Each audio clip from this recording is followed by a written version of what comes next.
Setelah agak tenang itu, ya udah kami masuk ke dalam. Jadi pindah posisi dari depan kamar itu, kita duduknya jadi di dalam gitu, tapi pintu masih kebuka. Ya karena emang kami kan lagi jaga gitu.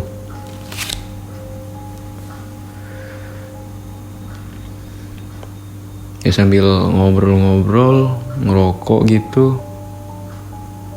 Ya udah, kayak saling lihat-lihatan, kayak keren ya.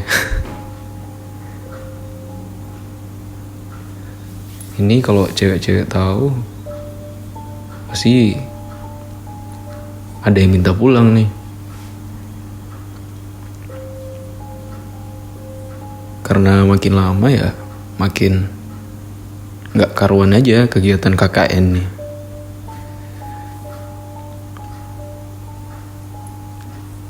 Programnya sih jalan, tapi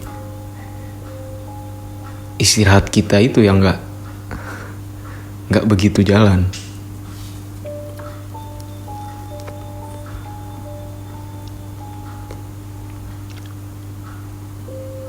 Ya udah sambil ngobrol ngerokok tadi, main game sampai nunggu subuh. Ya udah, anak-anak cewek pada bangun, mau subuhan gitu. Nah, baru kita balik ke base camp cowok. Sampai situ istirahat, tidur, udah. Nah besoknya ya lanjut kegiatan lagi, ngerjain program yang ada gitu, bikin laporan.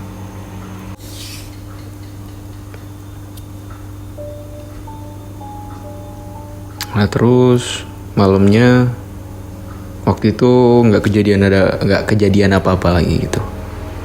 Kayak gangguan di malam sebelumnya tuh udah nggak ada, kayak bunyi-bunyi di atas atap gitu udah nggak ada. Jadi ya lebih tenang daripada kemarin.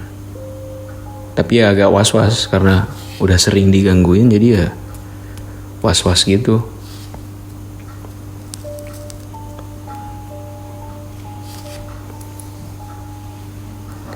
Ya sekitar 3 malam lah setelah kejadian itu kalau nggak salah. Kejadian yang digangguin itu. Emang setelah itu beberapa malam ya tenang aja, biasa gitu, gak ada apa-apa. Malah kadang anak cewek juga keluar kalau nggak bisa tidur, ngobrol santai gitu.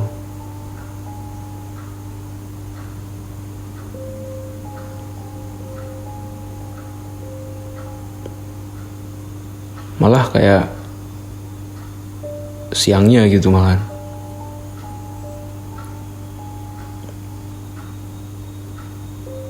Siangnya tuh kayak waktu pas ke rumah warga. Jadi kan rumah warga di sekitar base camp gitu ada satu lokasi itu yang ya nggak terlalu jauh, tapi ya lewatin hutan dikit gitu, kayak sungai. Jadi ada masih banyak pohon bambu, pohon-pohon besar gitu.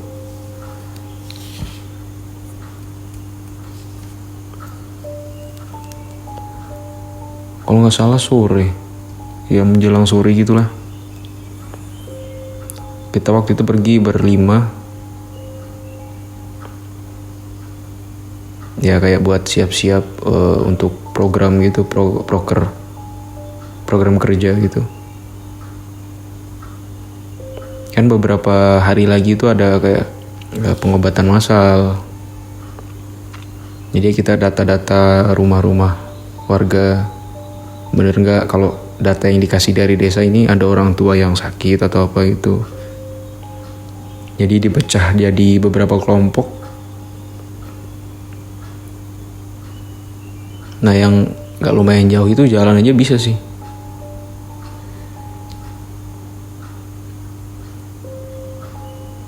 Nah pas jalan perginya itu ya biasa aja. Tapi waktu pulangnya kayak ada orang ketawa gitu pas di bambu-bambu, pohon-pohon bambu itu.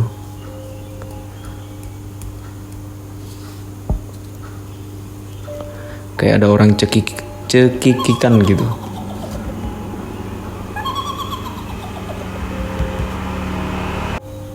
Tapi entah itu emang cekikikannya orang atau apa, nggak tahu. Ataupun bisa jadi juga kalau itu bambu yang suara bambu yang kegesek atau gimana gitu. Ya yang penting berpikir positif aja lah. Anggap aja kalau itu bambu yang saling bergesekan gitu, jadi bunyi kik kik kik gitu.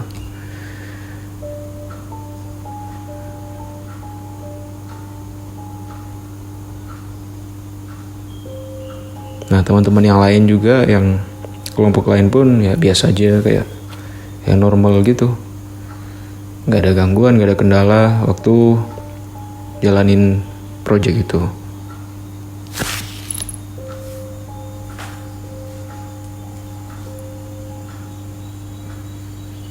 Ya setelah ngedata, beberapa hari kemudian jalanlah project pengobatan massal.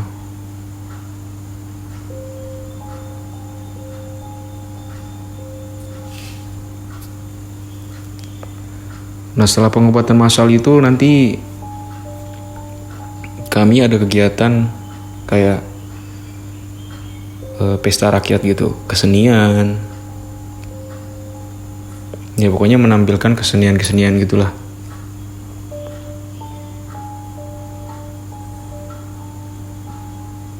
Jadi anak-anak nyiapin, terus ngerancang acaranya mau gimana. Mau ada lomba apa, mau ngedatengin hiburan apa. Jadi sebelum itu emang sibuk ngerancang acara untuk nanti itu gimana.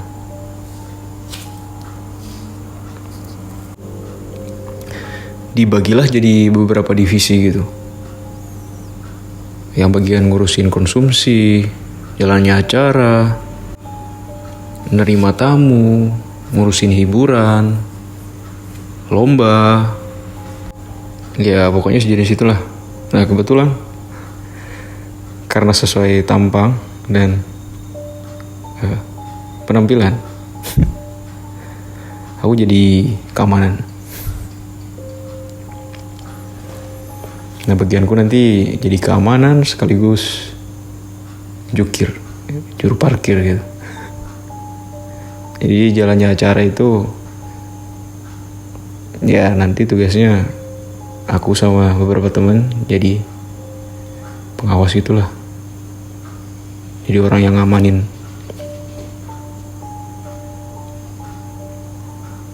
Nah sebelum masuk acara puncak itu kan ada kayak lomba ngaji, nyanyi, menggambar, nari, pokoknya banyak macam lah lomba-lomba tuh. Jadi pas setelah beberapa hari lomba itu berjalan dan selesai, kan nanti pas di malam puncak barulah kita tentuin ini kayaknya mau diisi acara apa nih puncaknya. Nah karena menyesuaikan dengan kebiasaan orang-orang situ, ya biasanya kalau nggak bantengan, jadi kalau daerah Batu Pemalang gitu bantengan lah, sejenis adat Jawa gitu ya. Terus kuda lumping atau apa, nah kita pilihnya kuda lumping.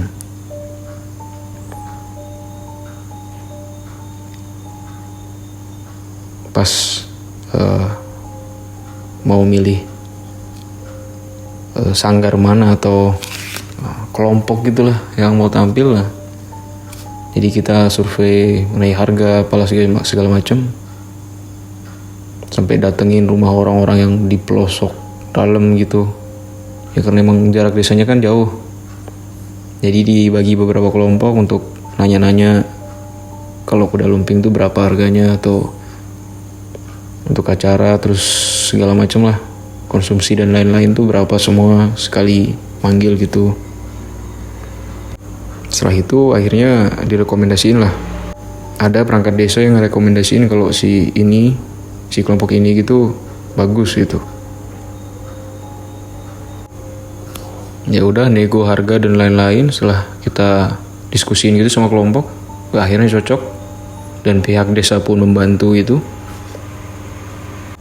Terus dapat dari sponsor juga, sponsor kegiatan KKN tuh.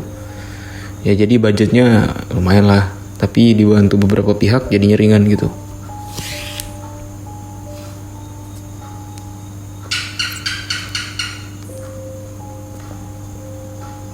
Jadi ditentuin lah, kalau nggak salah itu waktu malam minggu acaranya. Jadi kita nyebar undangan ke kelompok-kelompok KKN yang lain yang sekiranya dekat, mungkin mau hadir. Ada juga beberapa kelompok KKN yang dari kampus lain juga. Jadi kayak serentak gitulah waktu itu kegiatan KKN-nya gitu. Jadi banyak kelompok, meskipun desanya lumayan jauh gitu. Terus nyebarin selebaran gitu, sama kayak berita atau apa ya, siaran berjalan gitulah, pakai mobil terus keliling-keliling, datang-datangin desa kalau ngasih tahu nanti tanggal sekian bakal ada acara gitu.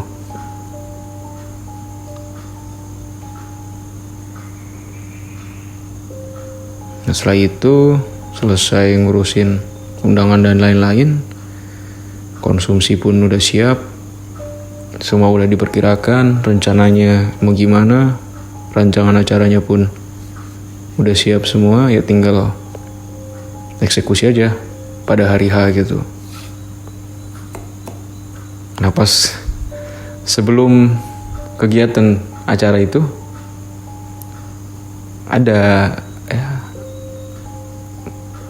suatu momen lah yang lumayan bikin merinding terus rada takut.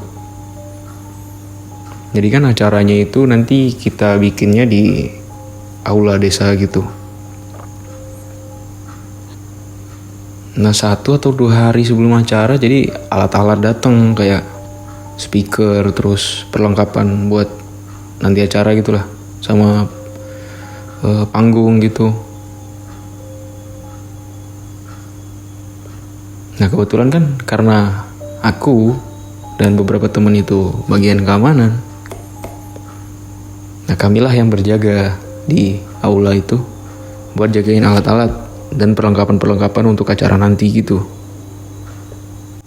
Waktu masih sekitaran kayak maghrib sampai jam 10-11 gitu,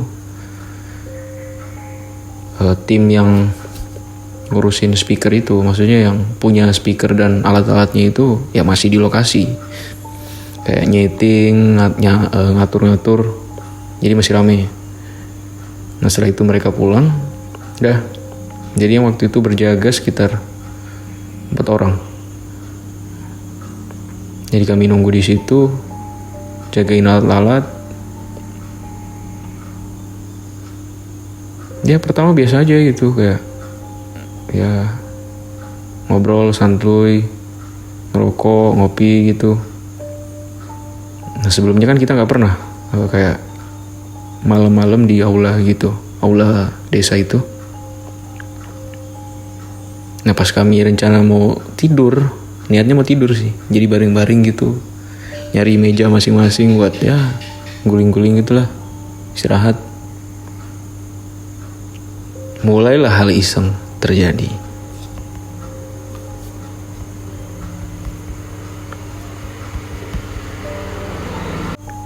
Mana udah tengah malam, sunyi lah ya, sepi. Kalau di kota ya mungkin rame lah. Mana di pelosok lagi kan. Mana pas hening-heningnya, tiba-tiba ada yang lempar.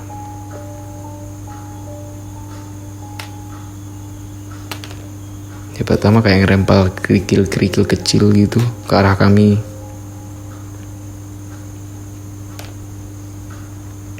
lemparan pertama ya kayak oh mungkin hewan atau apa.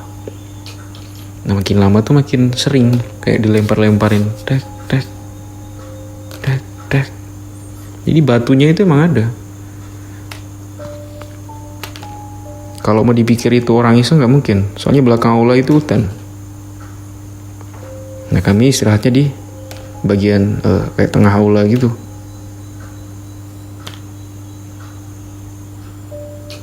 Nah arah batunya itu dari belakang. Belakang itu kan hutan. Jadi dilempar-lempar batu gitu. Wih, bangunlah kami. Siapa yang lempar-lempar nih? Kita liatin kiri, kanan, depan, belakang, gak ada orang. Terus dilempar lagi, wah. Nengoklah sama-sama kita. Oh, ternyata dari belakang. Ya udah kita tungguin, kita liatin gitu. Mau dilempar lagi nggak?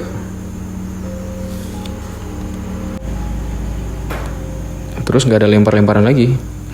Nggak ada yang lempar-lempar batu lagi setelah kita liatin terus. Sambil kita tungguin gitu. Ya cukup lama lah. Jadi sekitar ya setengah jam lah gitu. Nggak ada apa-apa.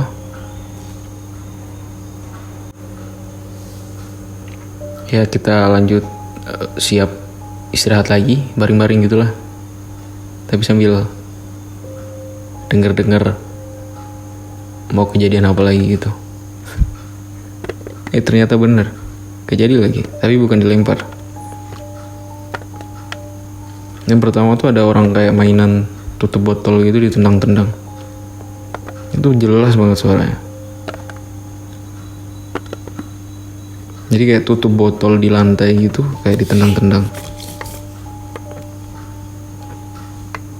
Kayak dioper-oper gitu lah, kayak orang main bola. Ke kiri, ke kanan gitu. Kalau mau dibilang angin ya gak mungkin lah. Ini kan di aula.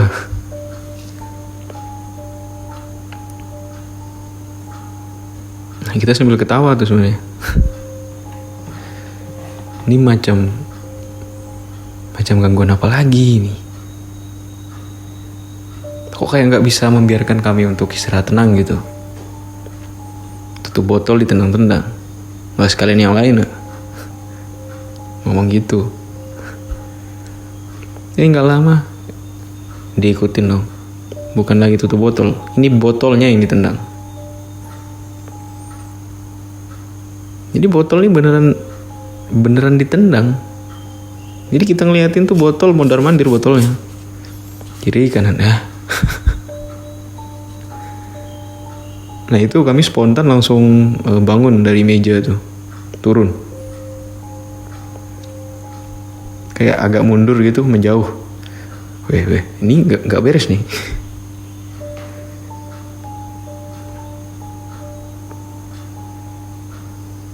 Ya terus ada temanku ngomong kayak, udahlah, kita kan nggak aneh-aneh, nggak macem-macem, ngapain digangguin terus? Kalau mau main siang aja, jangan malam-malam. Jadi ngelihat temen ngomong gitu tuh kita campur aduk gitu, mau ketawa, mau takut juga iya. Tapi emang bener ditendang-tendang. Kayak berasa ada yang main-main gitu ah.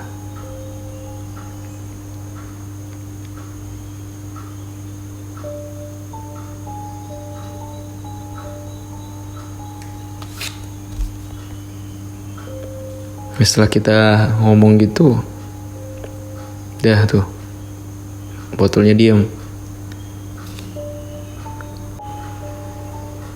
Nah untung setelah itu nggak ada gangguan lagi, kayak dibecandain lagi tuh udah enggak. Atau mungkin penunggu di situ jarang main gitu, atau nggak ada yang ngajakin main. Makanya ketika kami datang ke situ banyak yang ngajakin main gitu. Anggapannya gitu mungkin ya. Ngajakin main, usil, ya beda tipis lah.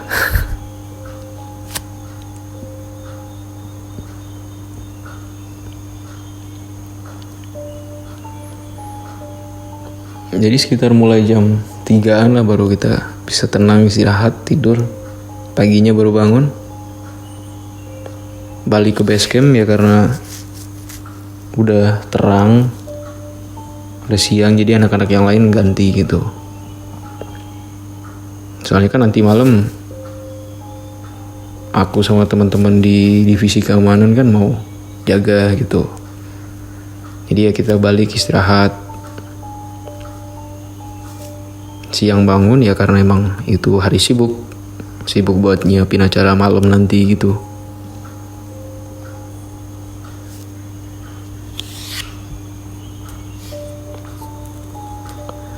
Nah tibalah acara puncak.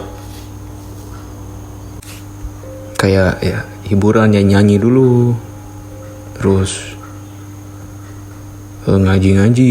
Jadi yang juara-juara tuh kita tampilin.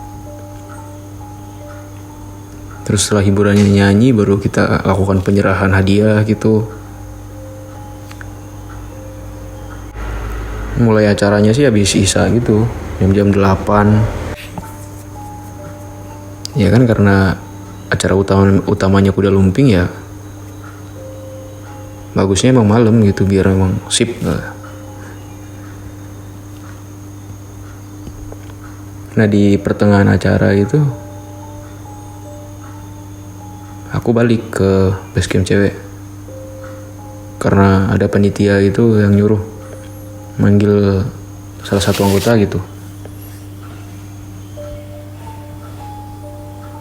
Gak tahu mau ngapain, yang jelas disuruh panggil, suruh datang ke lokasi gitu. Karena dia kebetulan lagi balik ke base camp cewek, gak tahu ngurusin apa. Ya udah, aku panggil. Nah parkiran tuh ku serahin ke temen. Aku bilang, "Kamu mau ke base camp cewek dulu bentar." Ya udah, ke sana.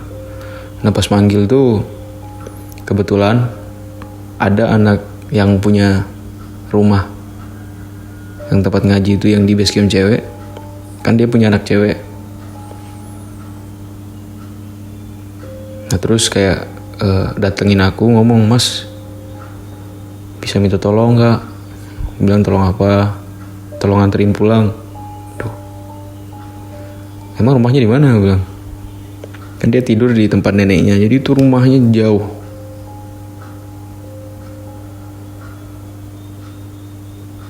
Bisa sekitar 20 menitan lah. 20 menit mungkin lebih atau kalau gak salah ya. Terus bapaknya keluar ngomong, "Ya mas, tolong anterin," gitu.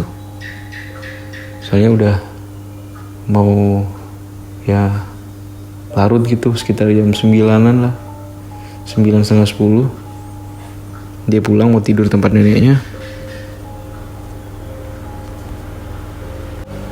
Nah karena dia nggak punya kakak laki-laki atau saudara laki-laki yang di situ, ya udah makanya bapaknya minta tolong ke aku, karena bapaknya pun udah tua, jadi nggak mungkin mau perjalanan jauh apalagi malam. Ya udah aku pertama mikir, nggak langsung gue terima, mikir dulu, ini tempatnya di mana.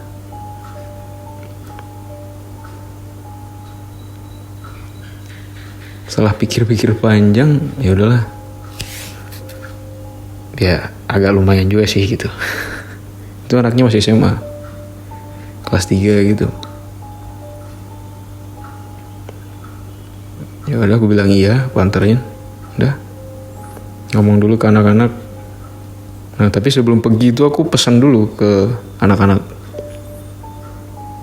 Kalau sekitar 1 jam gitu gak ada kabar, nah tolong cariin.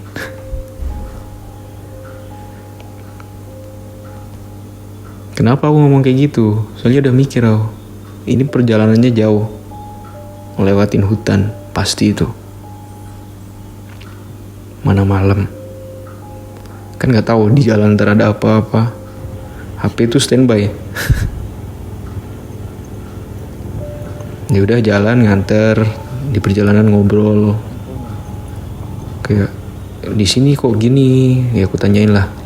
Kok desanya sini sepi gini ya? Kalau malam kayak desa mati atau gimana gitu. Ya katanya emang gini. Soalnya kan orang-orangnya masih agak Ya mau dibilang modern juga nggak terlalu modern gitulah. Ya masih banyak yang berkebun di ladang. Jadi sosialnya kalau malam tuh kurang, mereka lebih milih istirahat gitu.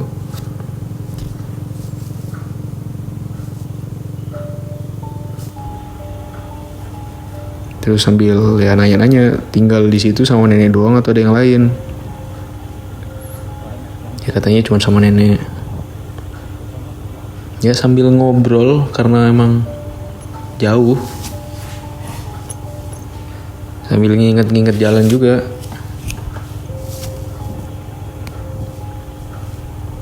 Mana gelap lagi kan. Lampu jalan tuh emang benar-benar gak ada kalau udah masuk ke desa yang tempat tinggal neneknya itu.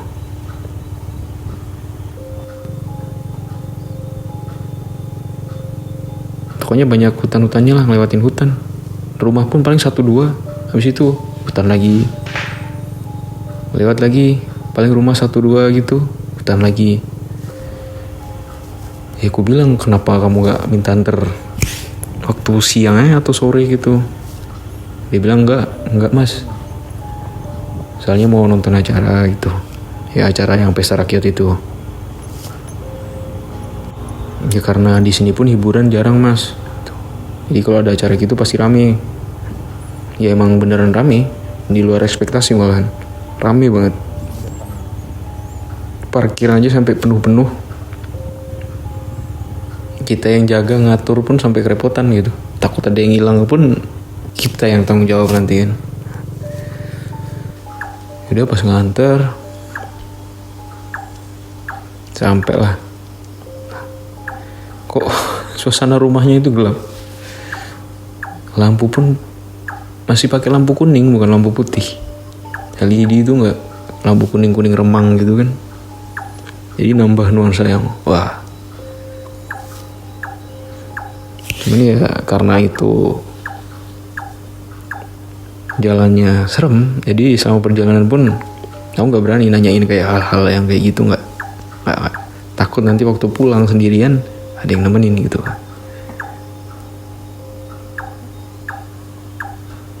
Ya sempet lah dia ngomong, berani ya mas pulang? Ya berani lah, mau gimana lagi bilang.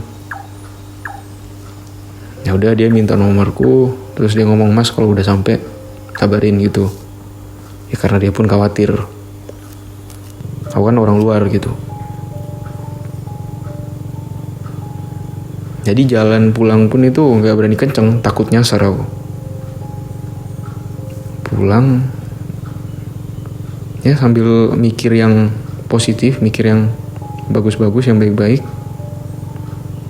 biar gak terpengaruh gitu pikiran. Karena lewatin hutan kan kadang pikiran sering aneh-aneh gitu.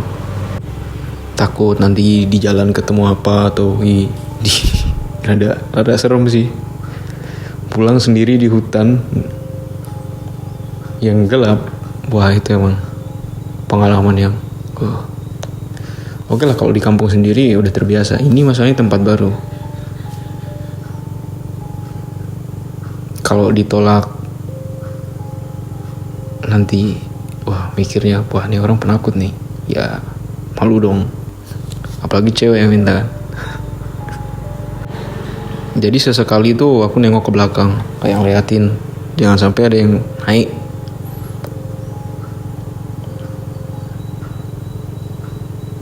Ya pokoknya dibikin enjoy aja lah, jalan sambil ngerokok, sambil kayak nyanyi-nyanyi, dipikir seneng gitu. Jadi bawa asik aja lah. Nah, kalau lewat jalan terang agak ngebut. Nah kalau udah gelap-gelap tuh ya udah pelan. Bukan takut apa, tapi takutnya ntar nyasar kan bahaya.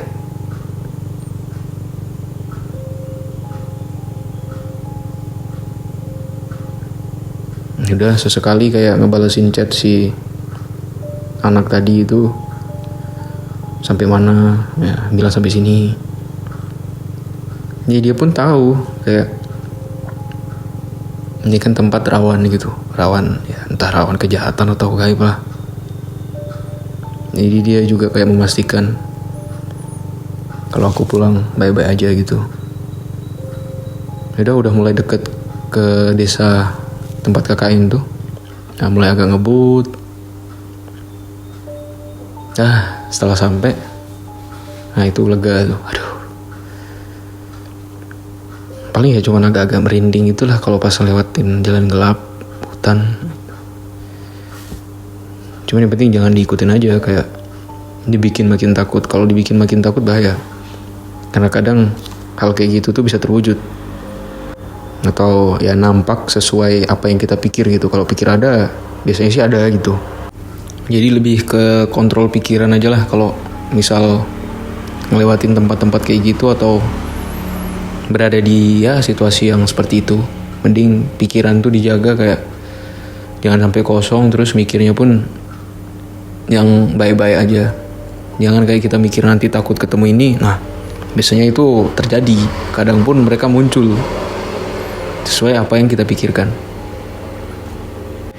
Udah sampai base camp cewek, ketemu bapaknya gitu, ngomong udah saya antar pak gitu ya. Terus ngasih tahu si anak itu kalau udah sampai.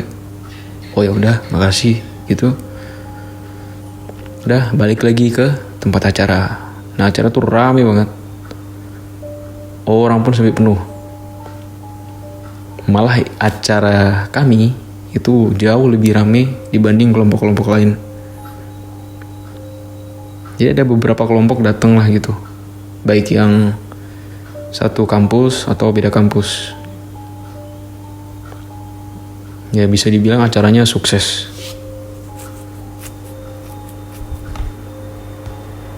Balik ke lokasi, jaga, terus ngatur-ngaturin parkiran, ngeliatin motor gitu.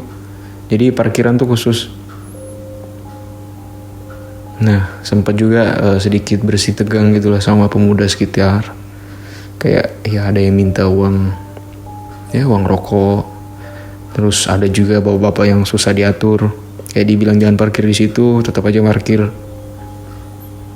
Ya sempat bersih tegang gitu lah. Adu argumen, ngomong-ngomong ntar gimana kalau kejadian gini-gini hilang atau apa, kan kami yang tanggung jawab karena kami penyelenggaranya gitu kan.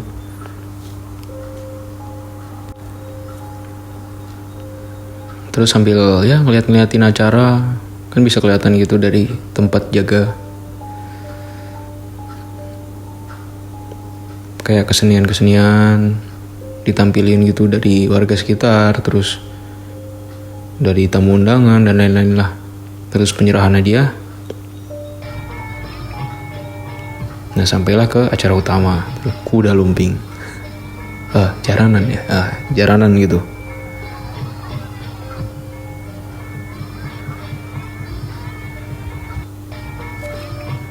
Nah, acaranya tuh asik. Banyak anak-anak yang ikut ke panggung gitu, joget-joget atau ya berinteraksi sama tim yang jaranan gitu. Ikut-ikut joget kayak ngapain gitu. Nah, kejadian pertama itu mulainya pas ada anak kampus lain, itu cewek. Dia naik ke panggung ikut joget. Entah gimana ceritanya, tiba-tiba dia kesurupan. Ya karena kayak acara jaranan gitu kan emang menurut kepercayaan sih, itu kan pasti ngedatengin ya kayak hal-hal gaib gitu. Kan nanti emang ada orang yang sengaja untuk jadi wadah gitu, buat dia kayak makan beling apa segala macam gitu. Kepercayaan sih gitu. Jadi ada orang yang memang sengaja dibuat kesurupan gitu. Bahasanya dadi kalau kata saya, dadi gitu. Jadi ada yang dadi, ada yang kesurupan gitu. Nah, si cewek yang anak kampus lain itu ikut kesurupan juga. Teriak-teriak dia kayak tiba-tiba jogetnya tuh nggak bener, kayak kacau gitu, nggak karuan gitulah. Terus tidur di tanah, kayak nyakar lah, nendang tanah gitulah pokoknya, sambil teriak-teriak. Ya emang biasanya sih kalau ada acara gituan emang pasti ada yang kesurupan gitu. Nah langsung lah diangkut pakai mobil, diantar ke desa mereka, ke base camp mereka gitu lah. Kan dia kelompok lain gitu. Jadi antar ya terus lanjut lagi gitu. Jadi aku sama anak-anak yang bagian keamanan ya cuma ngeliatin aja dari jauh gitu. Ngeliatin nih sambil nikmatin acara gitu lah. Mantau-mantau keliling gitu. Ngecek-ngecek